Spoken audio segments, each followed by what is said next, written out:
Mula kay TikTok user. Magandang araw po, sir. May tanong lang po ako. Halimbawa po, nakulong ang nanay ng bata. May karapatan po ba ang tatay na alagaan ng bata? Hindi po sila kasal.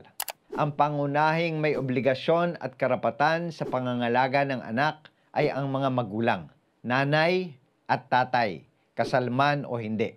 Kahit hindi sila kasal, sila pa rin ang nanay at tatay at hindi ito mababago dahil lamang di sila kasal.